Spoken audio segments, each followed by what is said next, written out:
The laughter died the moment her first punch connected. 6 Marines had surrounded her, calling her weak, pathetic, not cut out for real combat. They thought it would be easy, 6 against 1, especially against someone who looked like she'd never thrown a punch in her life. But in the next 18 seconds, something incredible happened. Bodies started hitting the ground, one after another, until silence filled the training facility. Because what those Marines didn't know was that they'd just picked a fight with someone whose combat skills were classified at a level they'd never heard of. Fort Blackstone's Advanced Combat Training Center crouched in the Virginia mountains like a predator waiting to strike. The July heat pressed down on the concrete and steel complex where America's elite military units came to push beyond their limits. Captain Alexandra Sterling, 42, stepped out of her rental sedan looking more like a college professor than a combat instructor. Her gray workout clothes hung loose, hiding her true physique. Wire-rimmed glasses gave her an academic air, and her hair was pulled back in a practical ponytail. Only her movements, measured, controlled, constantly aware, might have told a trained observer that this woman had seen combat. The main training facility buzzed with morning activity. Weights clanged, orders echoed off reinforced walls, and the smell of sweat mixed with industrial cleaner filled the air. Alex checked in at the front desk, showing identification that listed her as a supply officer, cross-training for administrative efficiency. Staff Sergeant Emma Rodriguez looked skeptical as she reviewed Alex's paperwork. "Ma'am, this program is pretty intense. Most participants have combat arms backgrounds." "I understand," Alex replied simply. Rodriguez shrugged and handed over a training packet. "Locker assignments and schedules are inside. First session starts at 0900, hand-to-hand combat fundamentals." The women's locker room was smaller than the men's, reflecting military demographics that persisted despite official policy changes.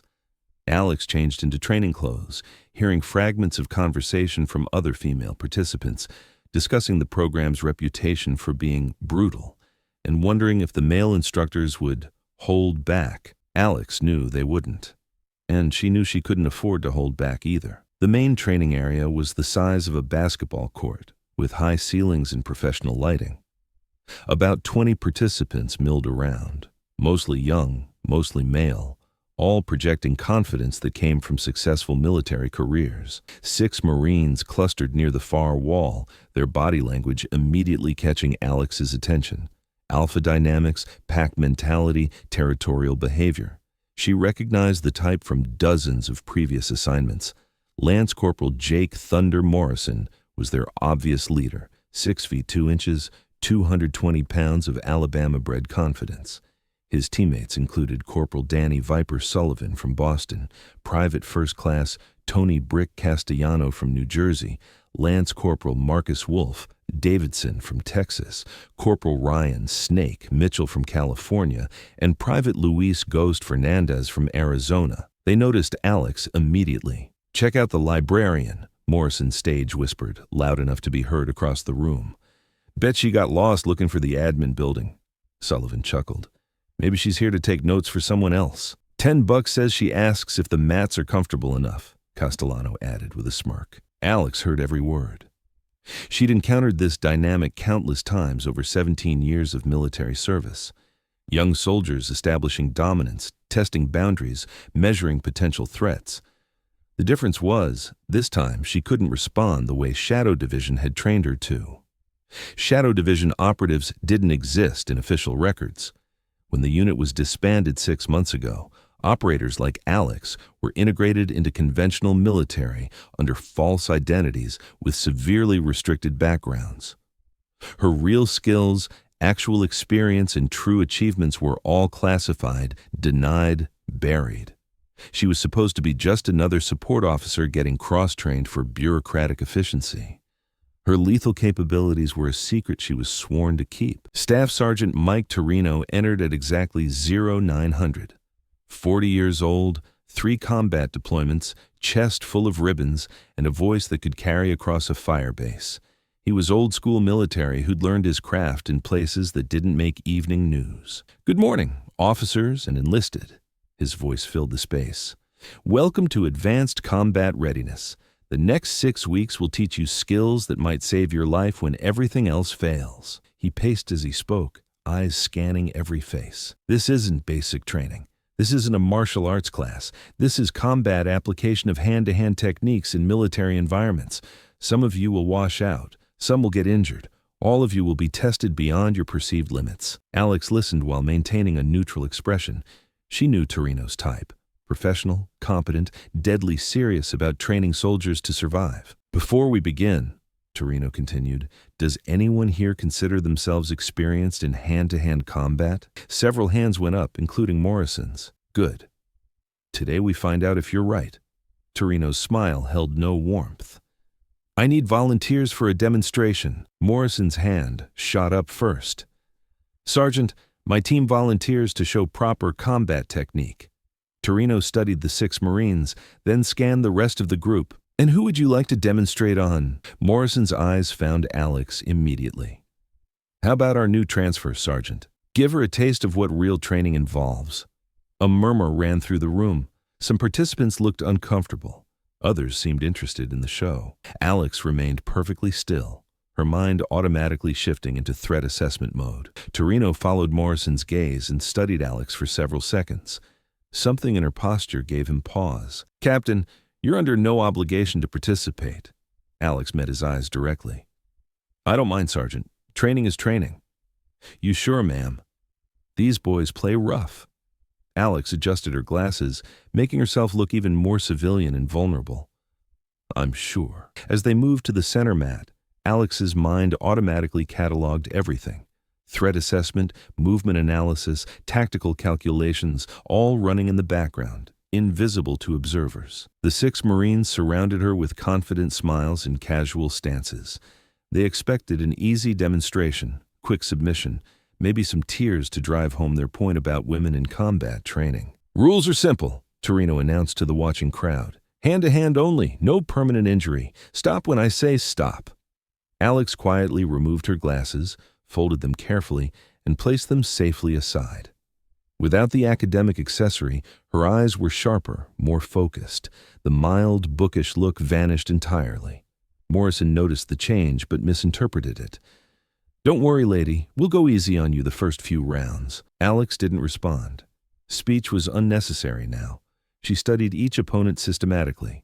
Morrison, powerful but telegraphed movements, relied too heavily on size advantage, slight right shoulder drop before throwing punches. Sullivan, quick but undisciplined, street fighting background made him unpredictable but vulnerable to systematic counterattacks.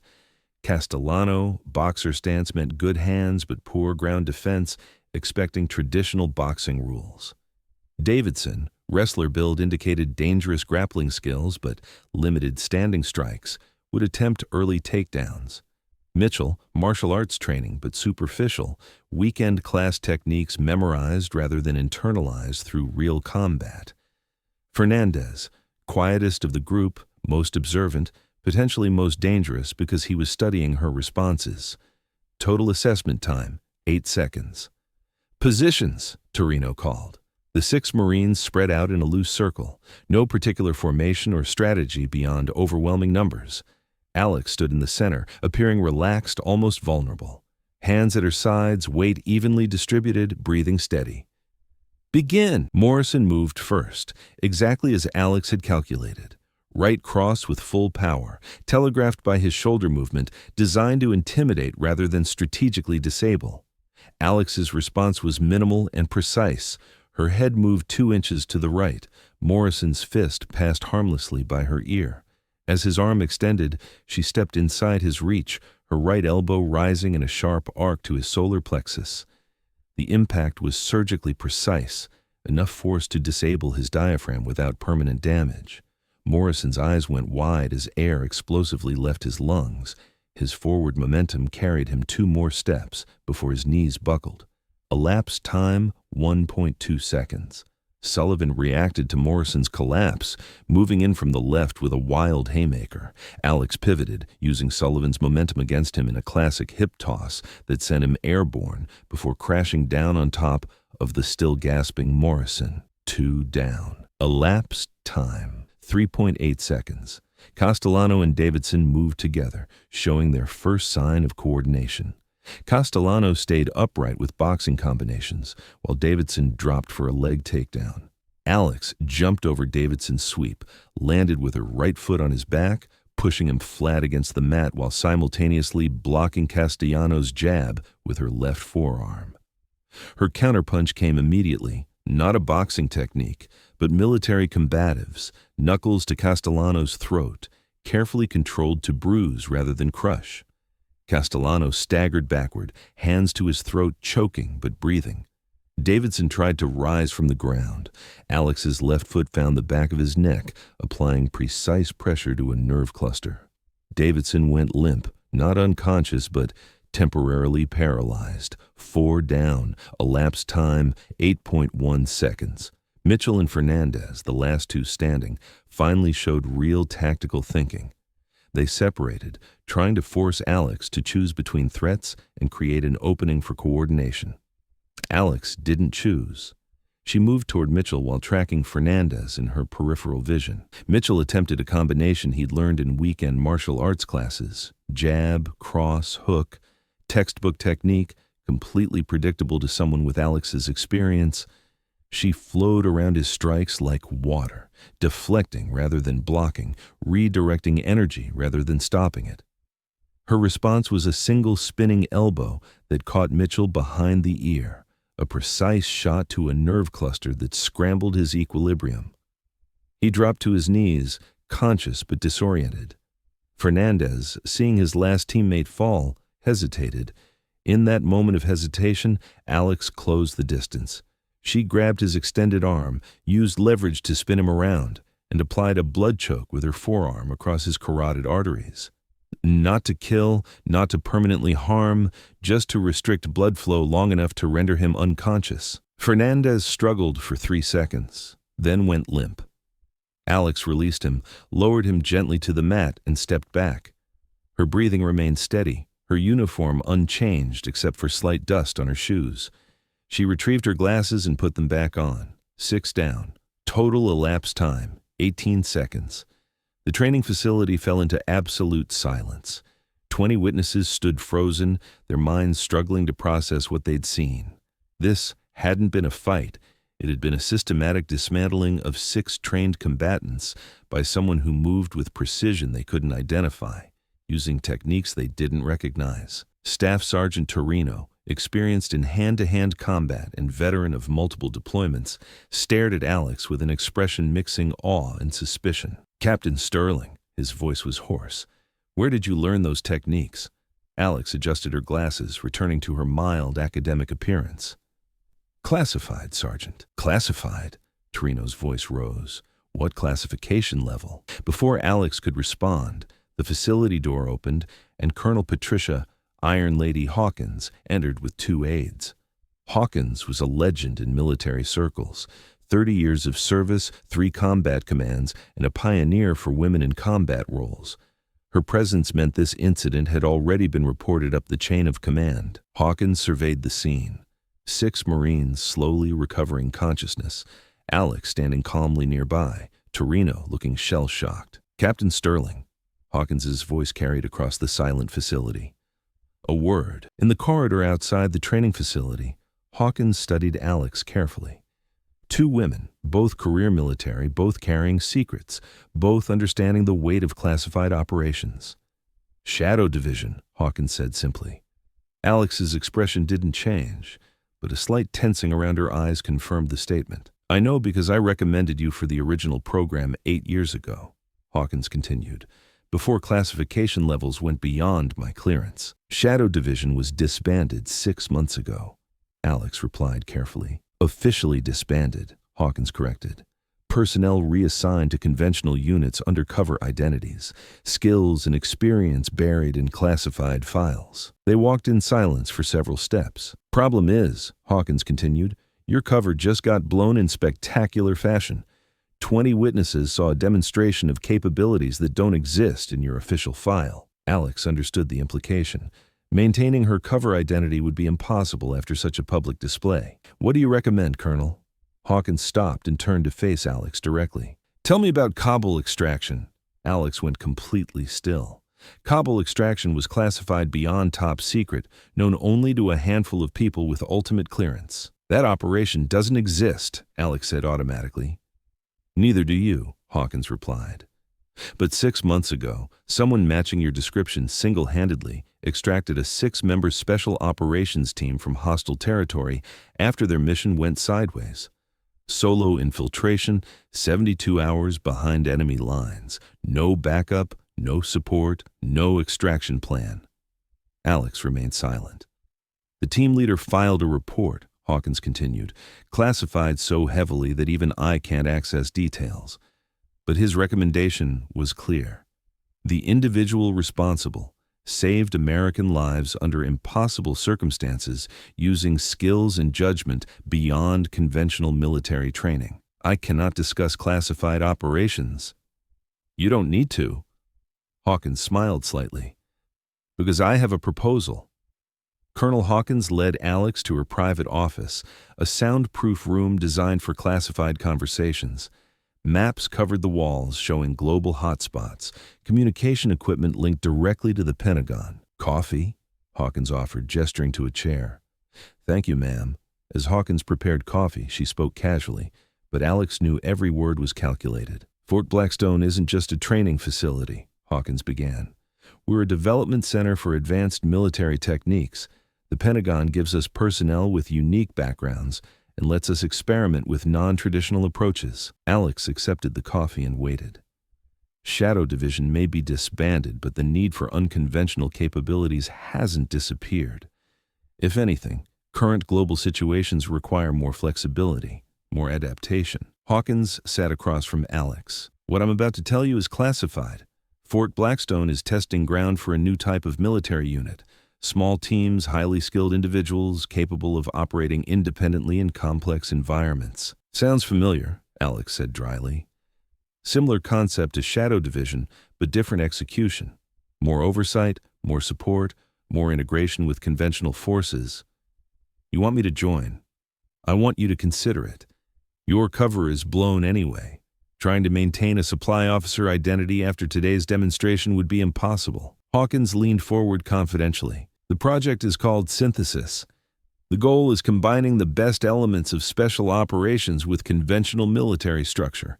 Small teams embedded within larger units, providing specialized capabilities while maintaining plausible deniability. And if I decline, then you complete training here, get transferred to a desk job somewhere quiet, and spend the rest of your career pushing papers while skills that could save American lives go to waste. Alex considered her options. What kind of operations? Hostage rescue, counterterrorism, deep reconnaissance, asset extraction. Missions where conventional forces are too visible and special operations are too risky politically. Those Marines from the demonstration, Alex said.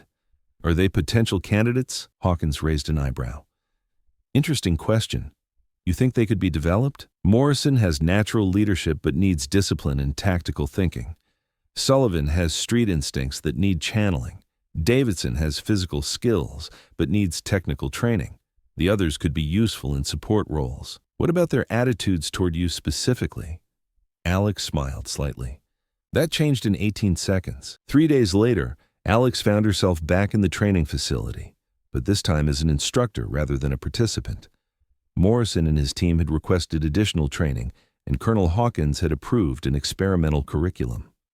Before we begin, Alex addressed the group, understand that what you're about to learn goes beyond standard military training. These techniques are designed for situations where conventional responses are inadequate. She paused, studying the faces around the room. Not just the 6 Marines, but additional volunteers from various units. Everything discussed here is confidential. Not because it's classified, but because misapplication could result in serious injury or legal complications. The first lesson focused on situational awareness. Most combat encounters were won or lost before physical contact began. Practice exercise, Alex announced. Describe this room from memory. Close your eyes and tell me what you observed. The results were predictable. General layout and obvious features, but missing critical details like exit locations, potential weapons, cover positions, and blind spots. Look again, Alex instructed. This time, See like your life depends on it. The difference was remarkable. When forced to observe tactically, participants noticed details previously invisible. Physical techniques are secondary, Alex explained when Morrison asked about actual fighting methods. Your mind is the primary weapon.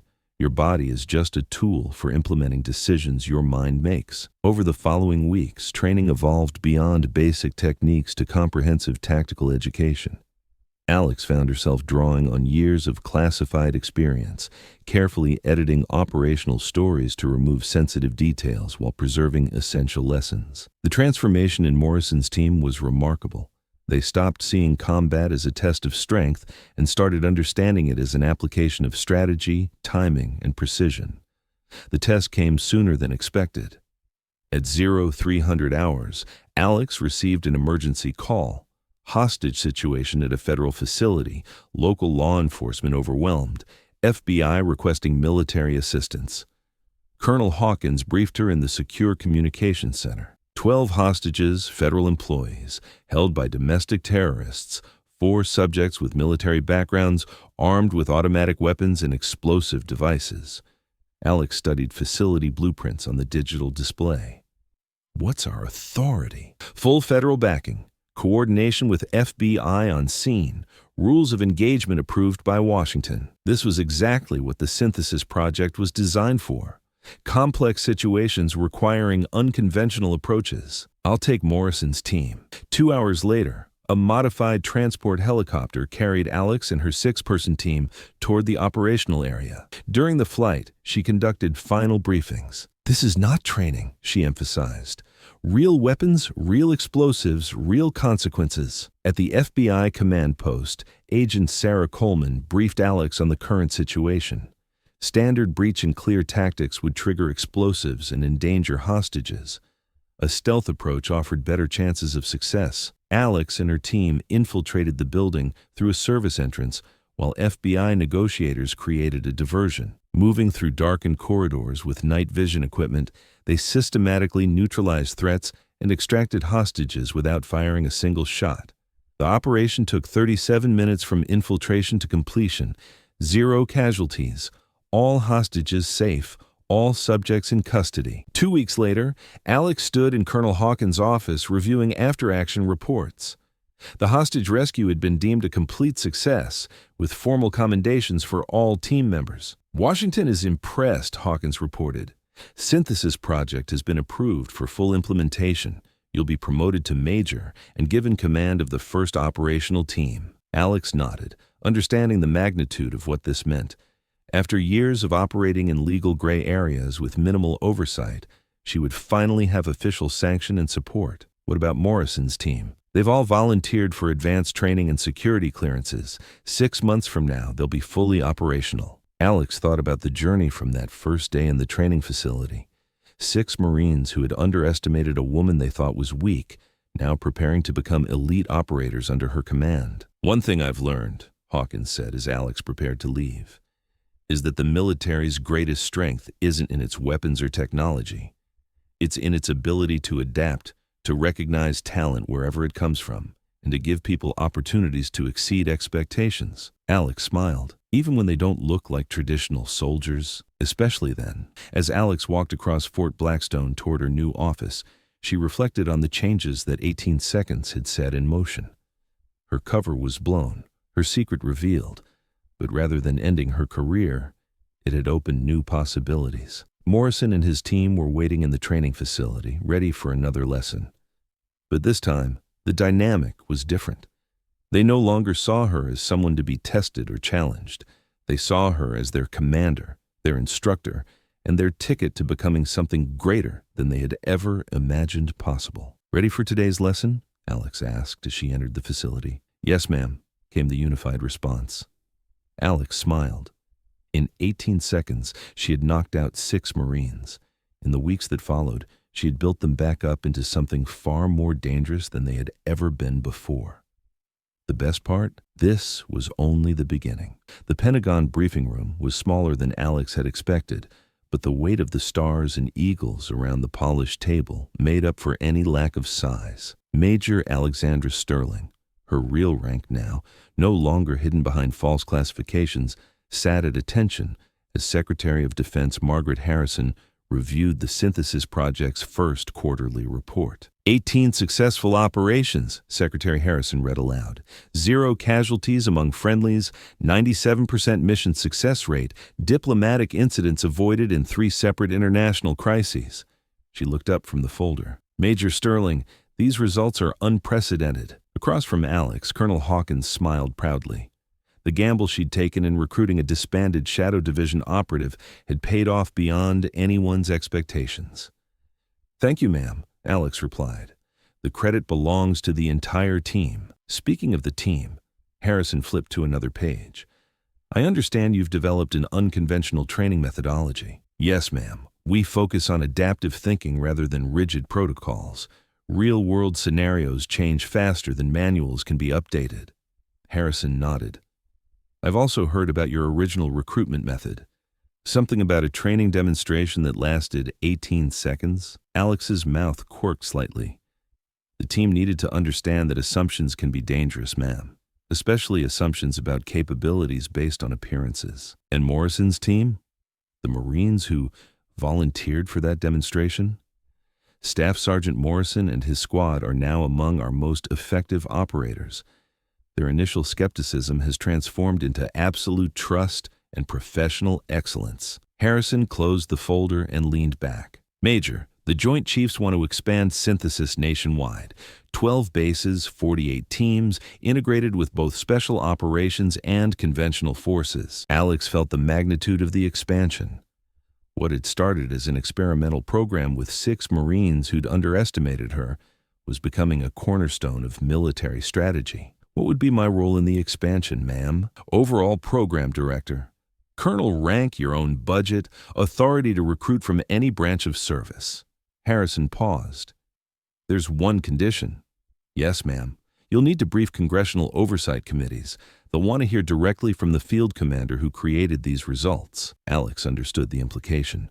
For years, her achievements had been buried in classified files, her victories credited to other units, her sacrifices unmarked in official records.